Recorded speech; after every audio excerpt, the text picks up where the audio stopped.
Esta entrevista pertenece a la serie especial COVID-19 que estoy grabando con distintos expertos de la salud. Para no perderte ninguna entrega, te recomiendo que te suscribas al podcast de Cristina Mitre en cualquiera de las aplicaciones de reproducción de podcast, como Spreaker, Apple Podcast, iVoox, Google Podcast, Spotify o YouTube. Mucha fuerza a todos. Esto pasará. Hoy queda un día menos.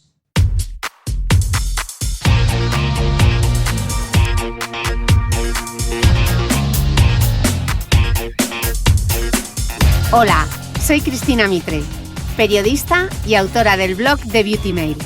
Bienvenidos a mi podcast, donde todas las semanas charlaré con los mejores expertos de la cosmética, la nutrición, el fitness y el bienestar, para que te sientas bien y te veas mejor.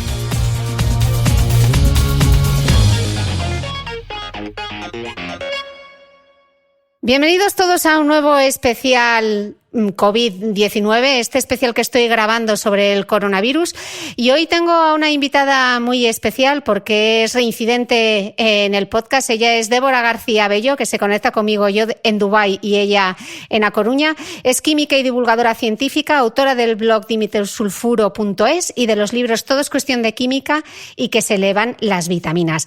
Con Débora hoy vamos a hablar sobre higiene personal y en casa para prevenir el coronavirus. Débora, bienvenida. Muchas gracias, Cris. Otra vez contigo. Otra vez contigo. Tú y yo teníamos planeado vernos las caras en Madrid y grabar un podcast que lo tenemos ahí en la neverita para cuando nos podamos ver y nos podamos tomar ese vermú y esa tortilla que me debes en tu tierra. Tenemos un podcast ahí que lo grabaremos en algún momento. Ese podcast saldrá.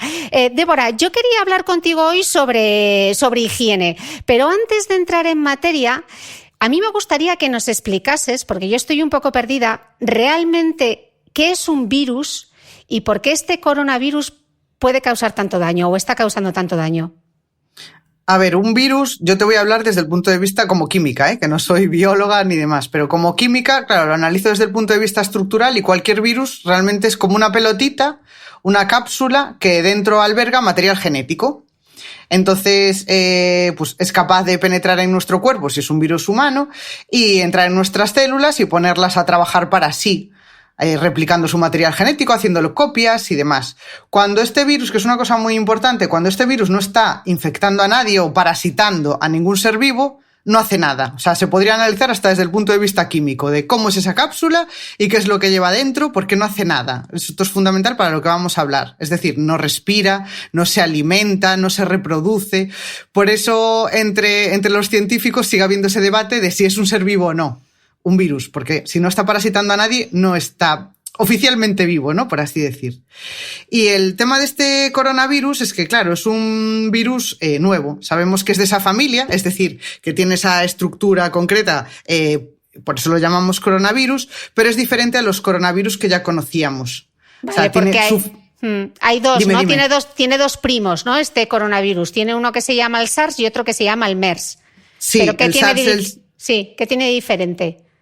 El SARS es el síndrome respiratorio agudo severo y el MERS es el síndrome respiratorio de Oriente Medio. Creo que es importante aclarar términos. Es decir, coronavirus es un tipo de virus, es una familia. La enfermedad es lo que llamamos COVID-19, que a veces llamamos al virus por el nombre de la enfermedad.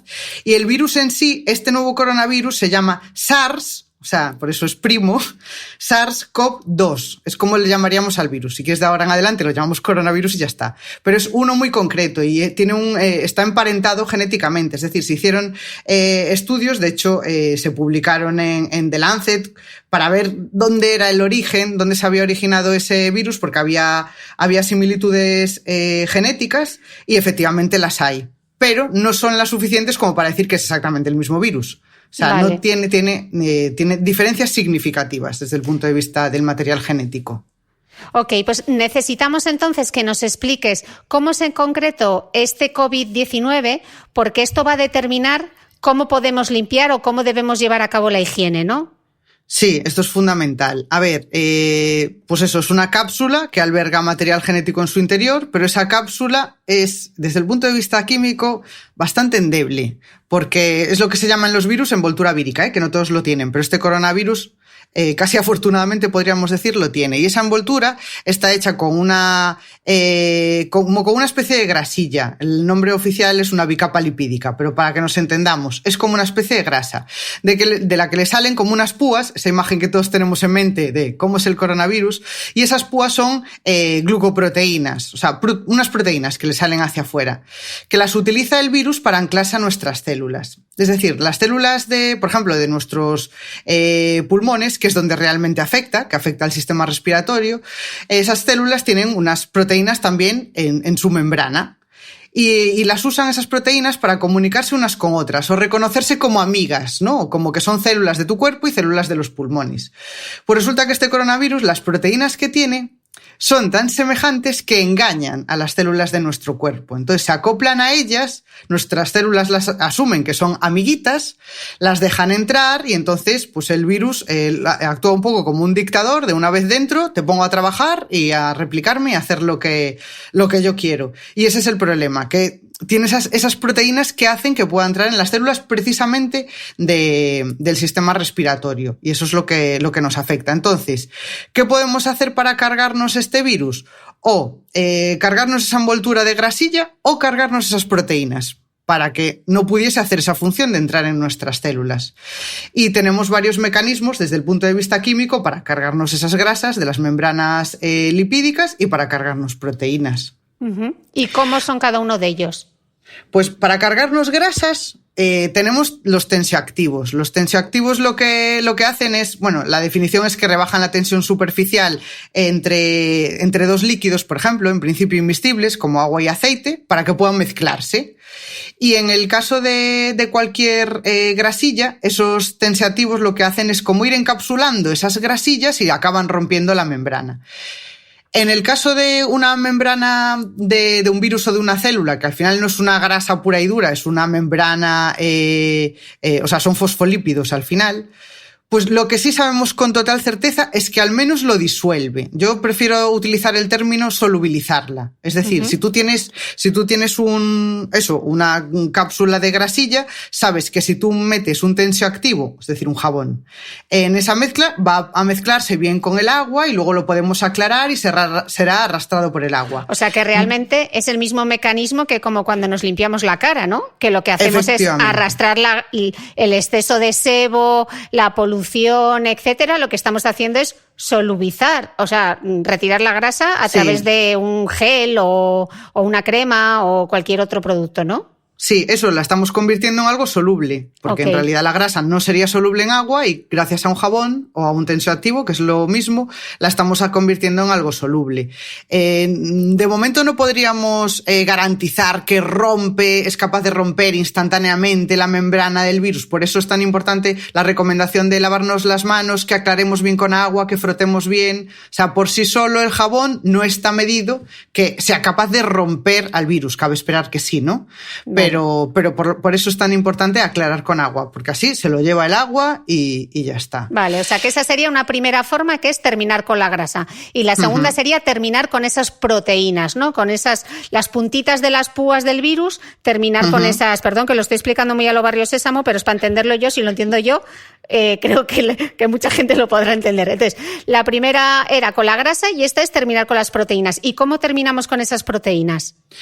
Pues, por ejemplo, los alcoholes terminan con ellas son reacciones que se llaman desnaturalización, que desde el punto de vista químico es como si le dieses un mamporro a la proteína y la cambias de forma, y entonces deja de hacer la función que tenía que hacer. Esto lo consiguen muchos alcoholes, por eso, por ejemplo, se pueden utilizar los geles hidroalcohólicos desinfectantes, porque lo que hacen es desnaturalizar estas proteínas, el etanol, el propanol, o sea, hay varios alcoholes que son capaces de hacerlo, y también otras sustancias que lo que hacen es oxidarlas por reacciones de oxidación, como por ejemplo la lejía, o el cloro, ¿no? Que también se le llama igual.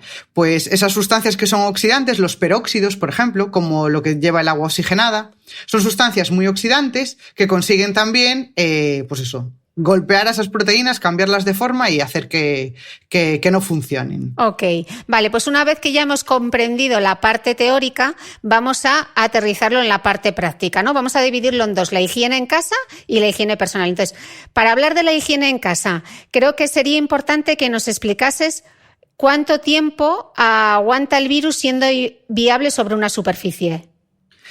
Pues no tenemos aún todos los estudios, pero sí que tenemos, por ejemplo, uno sobre coronavirus en general, es decir, toda la familia de coronavirus, por lo general duran hasta 9 días viables de promedio, ¿no? En cualquier superficie. Luego es verdad que se ha publicado recientemente un estudio, esto vamos un poco todos a contrarreloj, entonces a veces no hay tiempo a hacer pues revisión por pares y tal, y se publica y punto, ¿no? Porque es lo que hace falta ahora. Y sí que tenemos datos que, por ejemplo, en algunas superficies como el cobre, que nos interesa por el dinero, que lleva muchas monedas llevan cobre, y dura menos tiempo. Por ejemplo, ahí solo es viable 4 horas.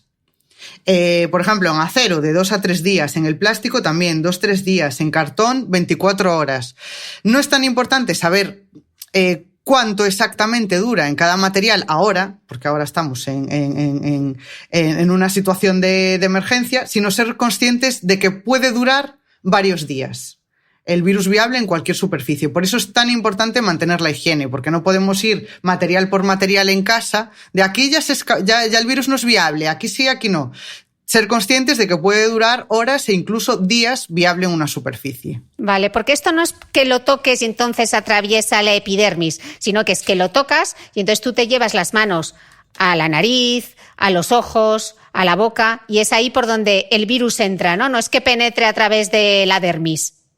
No, de hecho es una de las vías de contagio que está descartada. O sea, no atraviesa la piel, no es capaz de atravesar la piel, pero sí que podemos arrastrarlo con la piel. Y si nos lo llevamos a vías que sí que sabemos que son entrada al virus, como las mucosas, por ejemplo, luego hay otras vías que no podemos descartar, como por ejemplo los ojos o como por ejemplo una herida en la piel, no las hemos descartado todavía. Entonces no atraviesa la piel, pero sí cualquier casi orificio, mucosa, herida que podamos tener en ella. Vale, entonces siendo conscientes de que el virus puede ser viable en superficies desde los pomos de las puertas, las encimeras, los tiradores, ¿cómo limpiamos? ¿Cómo deberíamos limpiar nuestra casa, Débora?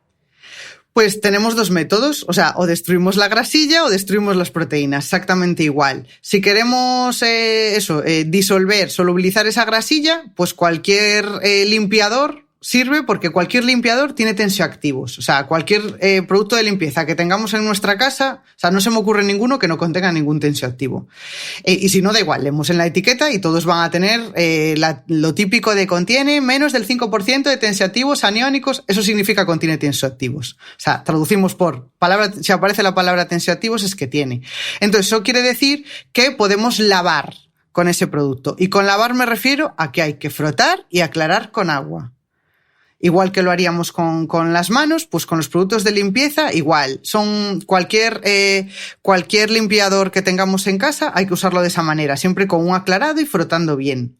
Y así lo solubilizamos, pues tanto eso para limpiar el suelo, para limpiar una encimera, lo tendríamos que hacer de esa manera. Para limpiar la ropa, el detergente de la ropa también sirve. Es decir, cualquier producto de limpieza con tensioactivos sirve. Si lo que queremos es inactivar al virus por completo, tenemos que atacar a las proteínas. Y entonces, para eso, sabemos, porque esto sí que está publicado, sí que hay estudios científicos que lo avalan, sabemos que lo inactiva la lejía, el alcohol y el agua oxigenada. Pero claro, en productos de limpieza, el más convencional es la lejía.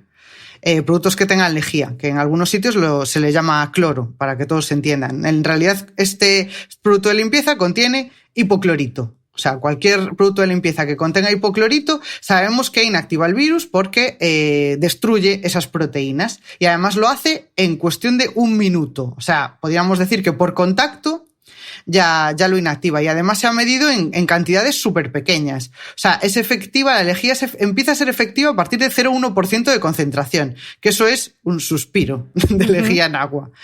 Y lo que la recomendación de las autoridades sanitarias es preparar una disolución del 1% de lejía, que para que todos nos entendamos, porque la lejía que tenemos en casa suele ser de unos 36 gramos litro de hipoclorito disuelto en agua.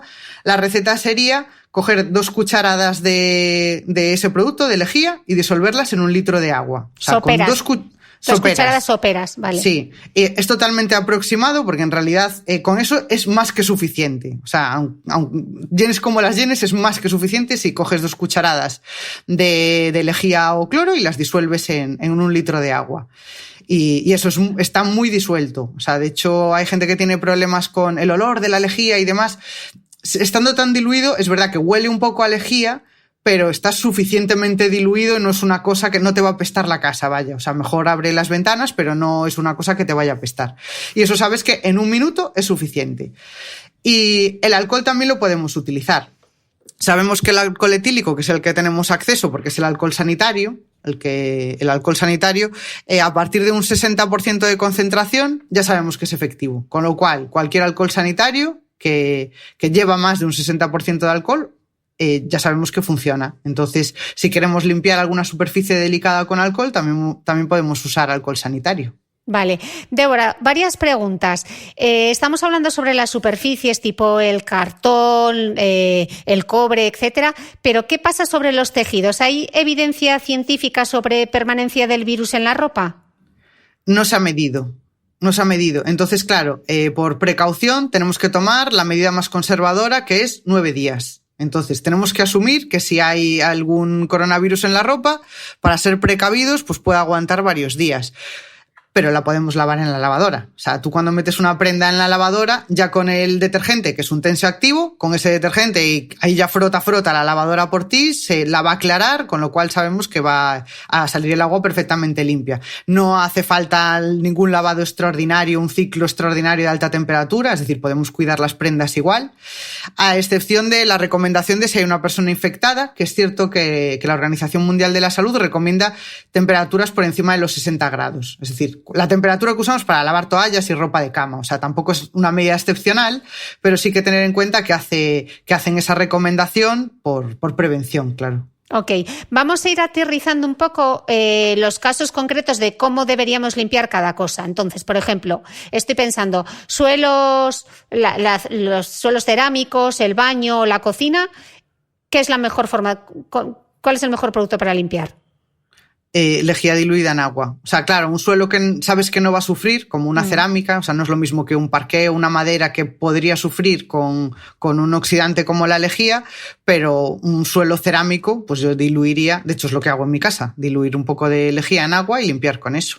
Vale, y el baño y la cocina igual, con lejía, ¿no? Exacto. Mejor. Vale, la ropa ya nos lo has contado. La fruta y la verdura, Débora, ¿hace falta utilizar un desinfectante o solamente con agua y frotar es suficiente? A ver, la autoridad en materia de alimentación, que es la EFSA, aún no ha contemplado ningún contagio por vía alimentos. Pero yo en esto soy especialmente precavida, porque claro, vas al supermercado y sí, la gente que trabaja allí sabe cómo manipular un alimento con seguridad, pero luego los que vamos a comprar hacemos algo que no deberíamos hacer, que es coger el producto, mirarlo, no me gusta, lo vuelvo a dejar. Cuando hacemos esas cosas de toquetearlos, podemos estar dejando virus ahí, y eso no lo vemos. Es una posibilidad muy pequeña, pero existe. O sea, yo de hecho lavo la fruta. Cuando llego a casa hay que lavarla siempre, ¿no? Pero cualquier cosa que traigamos del supermercado hay que pensar si otras personas han podido manipularlo, que no sean los trabajadores de allí, o hablar cerca, o toser, o sea, cualquier cosa que pudiese depositar el virus allí. Entonces, sí, limpiarlo. En el caso de frutas y verduras, como siempre, debajo del grifo, con un buen chorro de agua y frotar. Si utilizamos algún limpiador, que no está de más en este caso, como por ejemplo lavandina, que al final lleva también hipocloritos, parecido a la lejía, acordarnos de limpiarlo bien con ese producto y luego aclarar. Es decir, es casi como volver a lavar, porque no puede quedar ningún residuo de ningún tensioactivo o limpiador que utilicemos para frutas y verduras, ¿no? Porque no puede penetrar en el producto. Entonces, aclarar muy bien con agua y así nos vamos a sentir absolutamente seguros de que ahí no ha quedado ningún residuo. Esto ya no solo por el tema del coronavirus, esto deberíamos hacerlo en general, porque, bueno, lo que pasa es que ahora vamos a hacer un aprendizaje de temas de seguridad, pues acelerado. ¿Y qué pasa, por ejemplo, Débora, con los deliveries, con la comida a domicilio? Porque, por ejemplo, aquí en Emiratos es súper común y sé que también tenemos muchos escuchantes en Latinoamérica. Sé que hay gente preocupada de pedir comida a domicilio y dice, bueno, y si en ese restaurante no están con las medidas de seguridad, ¿yo me puedo comer el virus? ¿Eso puede ser? ¿O el virus solo afecta a las vías respiratorias? A ver, sí que te lo podrías comer. De hecho, la Organización Mundial de la Salud tiene un comunicado sobre el tema de seguridad alimentaria y, de hecho, lo que dice es que no consumamos carnes, pescados crudos, o sea, alimentos crudos, que cocinemos todo bien. Esto ya es un poco como recomendación general, pero es verdad que con esto del coronavirus el comunicado que sacó es ese. Probablemente sea porque no se puede descartar esa vía de contagio. O sea, vamos un poco así, ¿no? Por prevención, esa es la idea. Entonces, a ver, toda esta comida a domicilio, las personas que la preparan tienen que seguir unas medidas de higiene. Es decir, son manipuladores de alimentos, se supone que lo hacen todo bien. Y que la comida que llega a nuestra casa va a llegar sin ningún tipo de contaminación. Pero eso, como cuando vamos a cualquier restaurante, a cualquier sitio, tenemos que tener confianza de que ahí tienen que seguir unas normas de higiene. En este caso, yo hago una reflexión que va más allá. Y es que tenemos que pensar en los demás. Es decir, sí que en el sentido de que ¿por qué vas a pedir comida a domicilio? ¿Por qué vas a someter a alguien a que tenga que llevarte la comida, que se exponga? Si a lo mejor tú te puedes preparar algo en casa. O sea, puedo pensar en que sí que es importante que exista ese servicio, porque hay gente que no puede, por lo que sea, por una enfermedad, por lo que sea, que no puede salir de casa, no puede cocinar. Entonces ese servicio es fundamental para ellos, pero para los que lo hacemos a lo mejor pedir comida pues un poco por vagancia, pues a lo mejor no es el momento. No es el momento de que expongamos a la gente a que tenga que andar haciendo servicios de, pues eso, para llevarte una pizza. Pues a lo mejor hay que ser un poco más responsables por ahí. Ok, estábamos hablando de cómo limpiar en casa y estoy pensando ahora en dispositivos electrónicos, móviles, gafas, tablets, yo qué sé, el teclado del ordenador, los mandos de la tele. ¿Eso cómo deberíamos limpiarlo? Pues podríamos utilizar alcohol.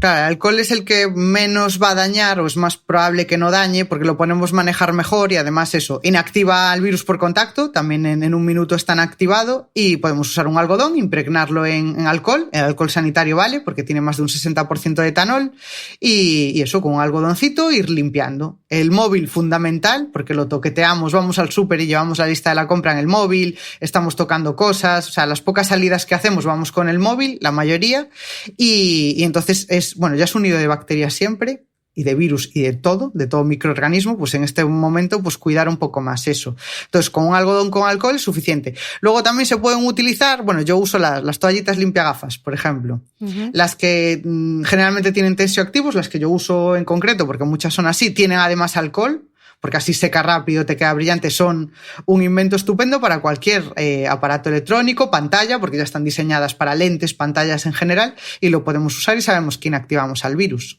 Vale. Creo que hay una tendencia, por lo menos yo lo he visto en mi casa, mamá, esto va por ti, de jugar al quimicefa, porque como quiero que esté todo más limpio que limpio, pues entonces hago mezclas un poco explosivas. Por ejemplo, lejía con amoníaco. Vinagre, vamos a ir, como vamos a utilizar mucha lejía, o utilizar, por ejemplo, la lejía con agua caliente. Entonces, Débora, ¿qué cosas no hacer con la lejía o qué mezclas no debemos hacer con el vinagre, con el amoníaco, por esta cosa de que quede bien limpio, que quede relimpio? Vale, el consejo resumen es no mezclar nada. Nada, o sea, ningún producto de limpieza con otro, porque evidentemente, a no ser que seas químico y sepas la composición y qué va a suceder ahí cuando hagas mezclas, que no puedes mezclar nada. O sea, consejo general, no mezcléis nada, porque pueden causar accidentes o que se inactive al final la limpieza. Por ejemplo, una de las cosas más peligrosas, el amoníaco yo lo desterraría de las casas, porque reacciona con muchas cosas y produce gases tóxicos y demás. Bueno, a mí no me gusta nada como producto de limpieza y además eso, se producen accidentes. Mezclar lejía con amoníaco, por ejemplo, es terrible.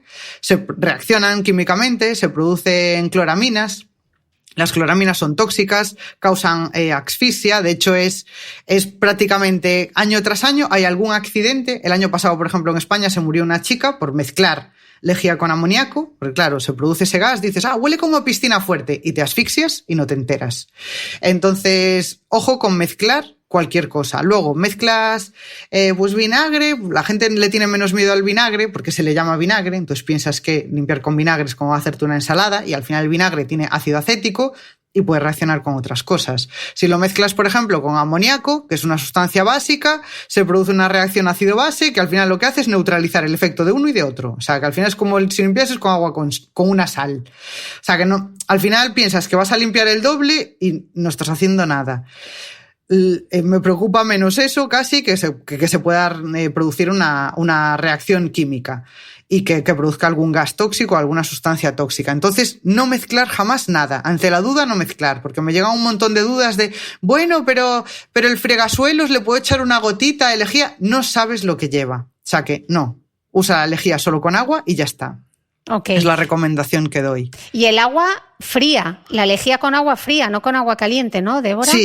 Sí, de hecho, normalmente en los envases de lejía o cloro te viene esa advertencia de que lo uses en agua fría, porque la lejía, el hipoclorito, se descompone en agua a mayor temperatura. Puede generar gases tóxicos, oxidantes, como el cloro. Es decir, ese picor de nariz, si alguna vez alguien hizo ese invento de poner lejía en agua caliente, te empieza a picar la nariz, los ojos, eso es porque es cloro, que es muy oxidante, y te está fastidiando ahí las mucosas, con lo cual la lejía siempre en agua fría. Vale, ¿qué pasa con la gente que tiene alergia a la lejía?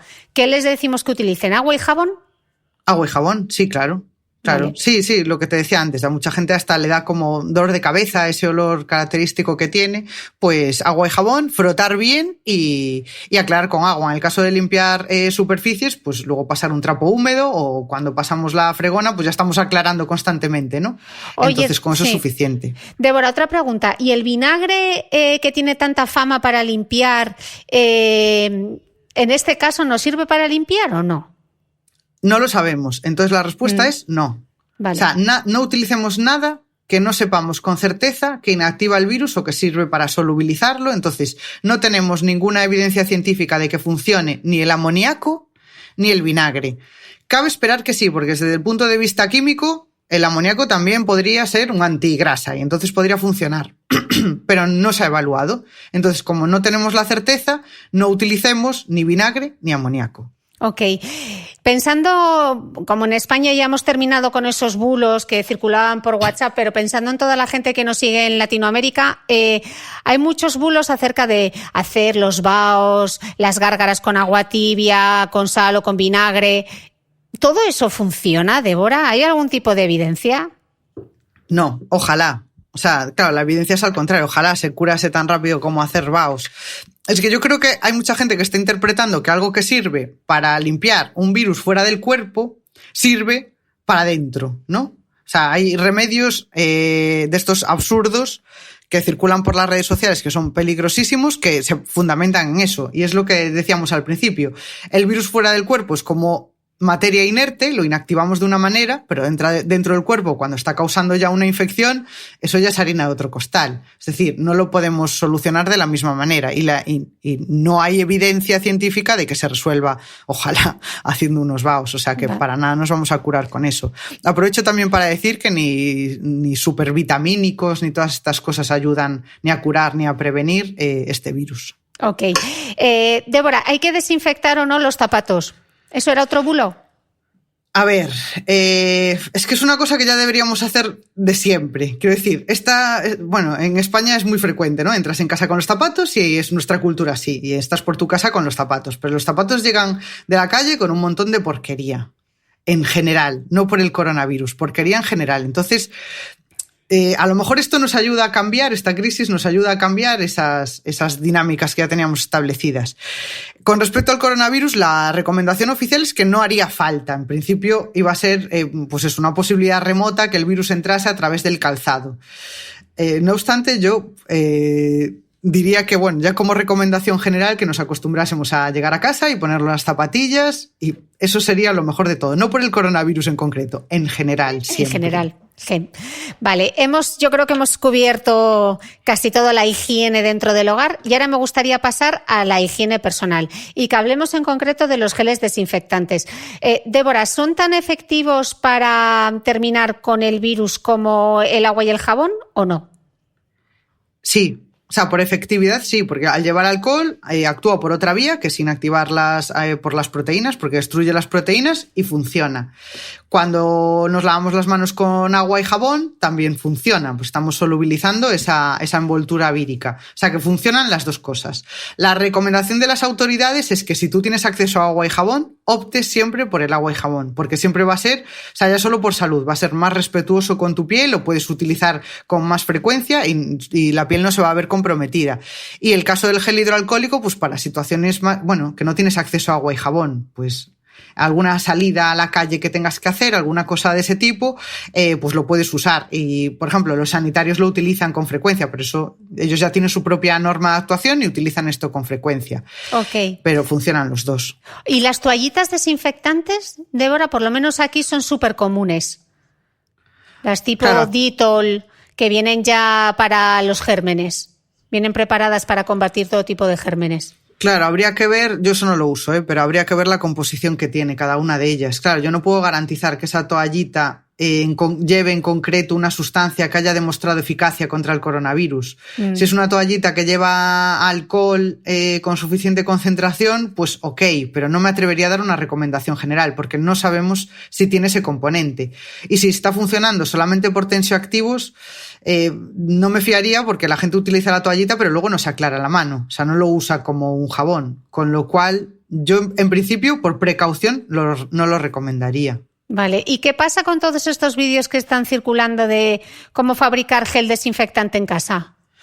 Pues terrible, que me parece terrible. O sea, fabricar cualquier producto cosmético o de limpieza sin ser un profesional, o sea, sin ser un químico o un formulador, es peligroso, o sea, porque puedes hacer, o sea, estás tomando mal las medidas. Por ejemplo, para hacer un gel hidroalcohólico, tú necesitas material de laboratorio, necesitas pipetas, necesitas probetas, necesitas un alcoholímetro para luego garantizar qué porcentaje de alcohol lleva ese producto. Todas esas cosas la gente no las tiene en casa. Entonces, no, los cosméticos no se fabrican por cucharita de esto y luego agitas y cucharita del otro. Así no se hace cosmética y podemos estar haciendo algo que sea luego perjudicial para nuestra piel, causarnos lesiones en la piel y luego eso sí que puede llegar a ser una vía de contagio. O sea, que nadie haga inventos en casa, bueno, ni para limpiar la casa ni para limpiarse la piel, nunca. Vale. Estábamos viendo antes que para limpiar la casa nos valía cualquier tipo de lejía o cualquier tipo de jabón, pero para limpiar el cuerpo, el pelo, la cara, ¿nos sirven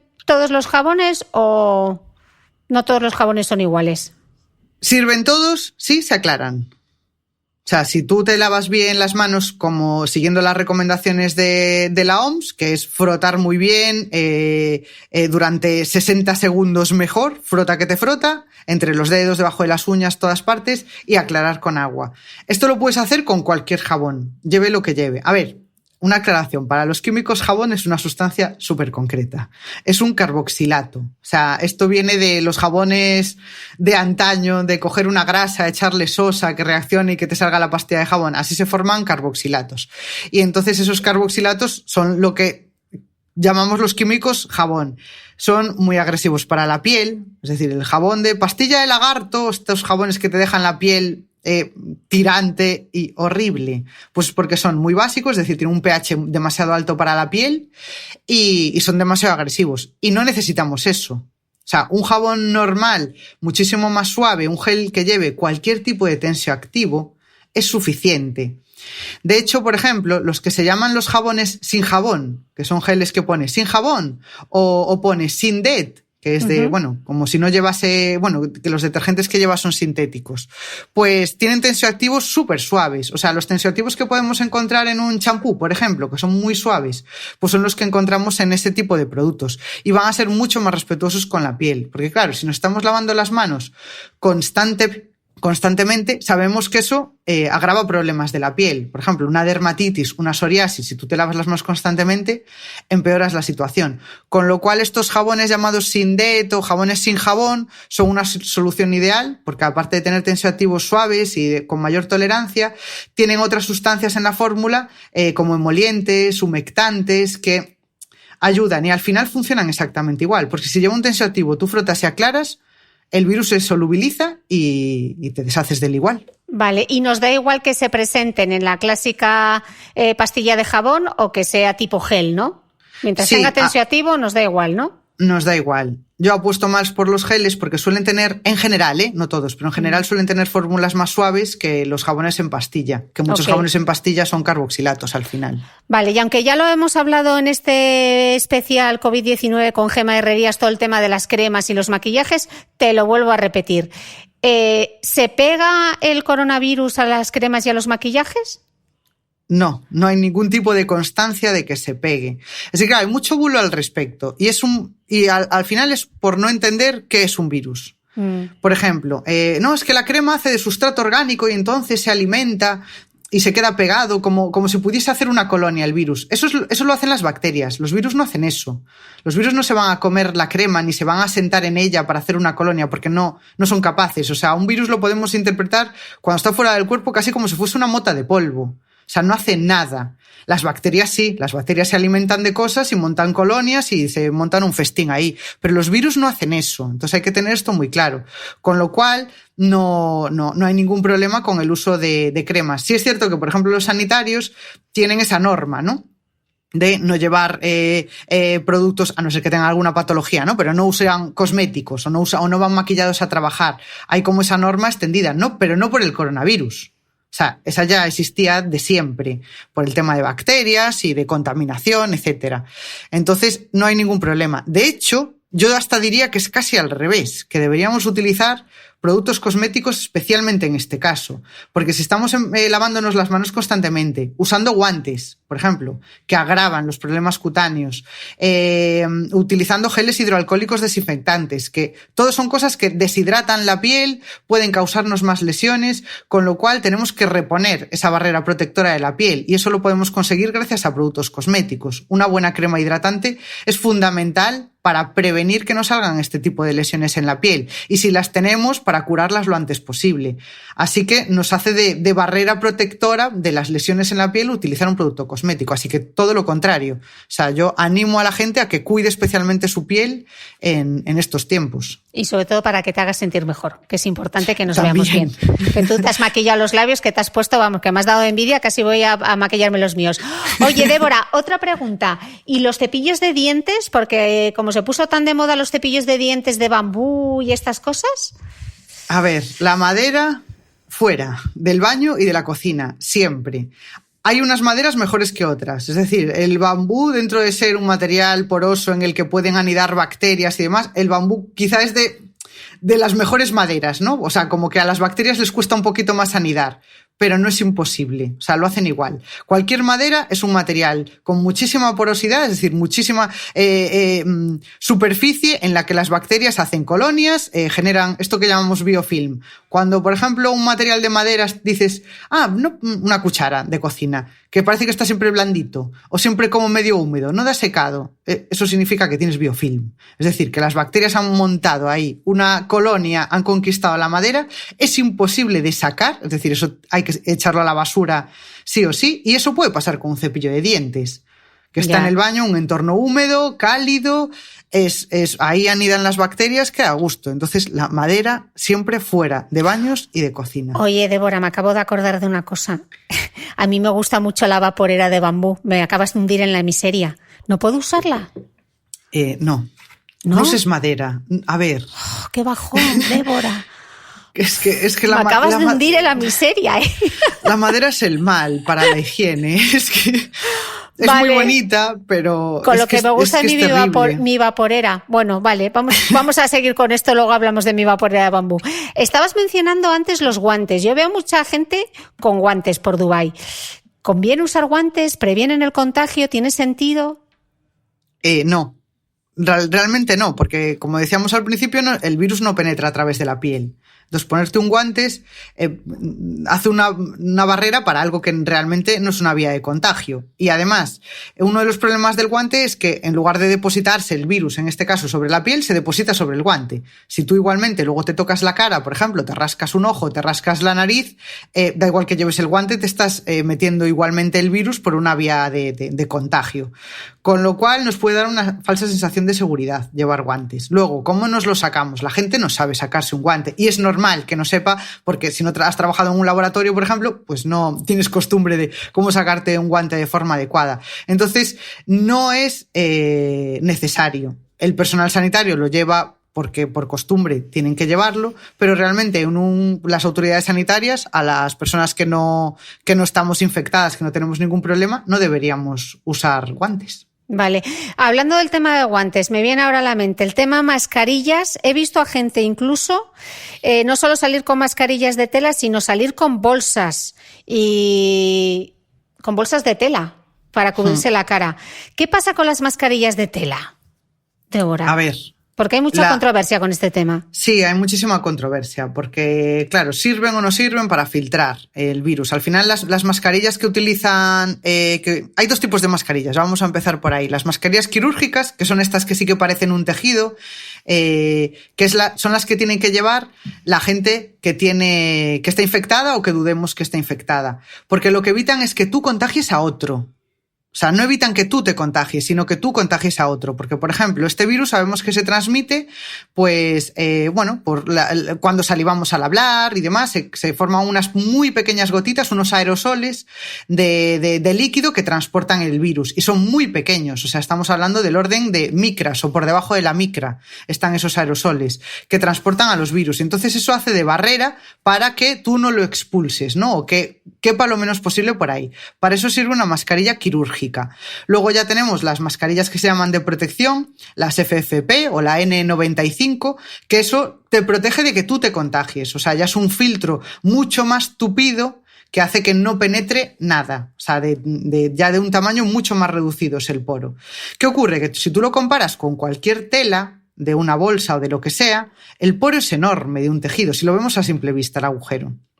Para que os hagáis una idea del tamaño que tiene el virus, porque estamos en la escala nanométrica, esto quiere decir la 1.000.000.000ª parte de un metro, si tú coges un pelo, el grosor de un pelo, y quisieses poner en ese grosor del pelo en fila al coronavirus, te cabrían 1.000 coronavirus en fila en el grosor de un pelo. O sea, estamos hablando de nanoescala, son muy, muy pequeños. Una tela no va a hacer absolutamente nada para protegerte. O sea, pasa, porque claro, los agujeros de una tela, los poros de una tela son ventanas de miles de metros para ese virus. O sea, no le hace ni cosquillas. Entonces, no se recomiendan. Luego, o sea, la Organización Mundial de la Salud, de hecho, en su protocolo de uso de mascarillas, advierte claramente que la gente no utilice bajo ninguna circunstancia mascarillas de tela, de ningún tipo de tejido. Okay. Una de las razones es eso, que no protege, y otra que, por ejemplo, nos da falsa sensación de seguridad, te atreves más a acercarte a los demás, y que la distancia de seguridad es fundamental, mucho más importante que llevar o no mascarilla. Luego, retienen la humedad, que puede también ser, al final, empeorar la situación. Luego, no te sabes quitar bien esa mascarilla, aunque sea de tela, estás toqueteándolo, te lo llevas a la cara, o te la quitas para hablar, o cosas, gente que se la baja, se la sube, se la pone en la cabeza y luego te lo vuelves a llevar a la cara. No sabes cómo desinfectarlo porque no hay un protocolo, según qué tejido, no hay... Entonces, de momento, la Organización Mundial de la Salud desaconseja el uso de cualquier tipo de mascarilla casera. De hecho, si tú no estás contagiado, no tendrías por qué llevar ningún tipo de mascarilla. Tienes que lavarte muy bien las manos y guardar la distancia de seguridad y punto.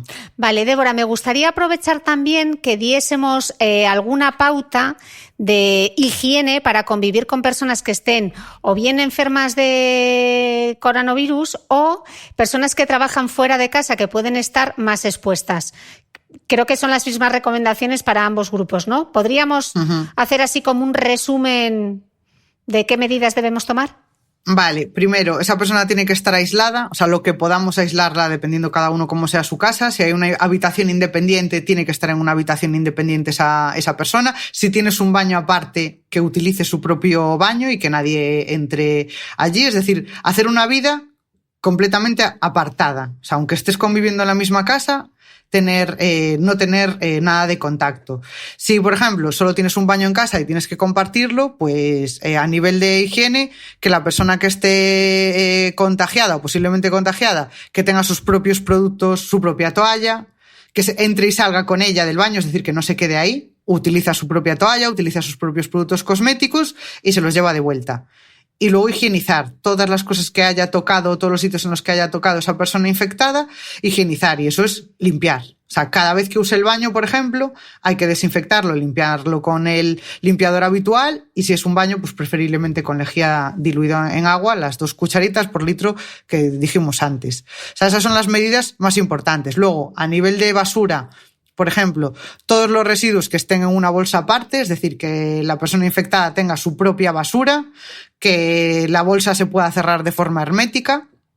Por ejemplo, con respecto a su ropa de cama o la ropa que utilice, lavarla aparte, lavarla a más de 60 grados, que es la recomendación de la OMS, con detergente de lavadora normal. Esas, yo creo que no me salto ninguna de las cosas. Creo que ya está dicho todo. Vale, ¿y aplicarían también para alguien que pueda estar más expuesto, que salga a trabajar, que no esté contagiado, pero que sea, yo qué sé, pues que trabaje en un supermercado, que sea un sanitario, que trabaje en un banco?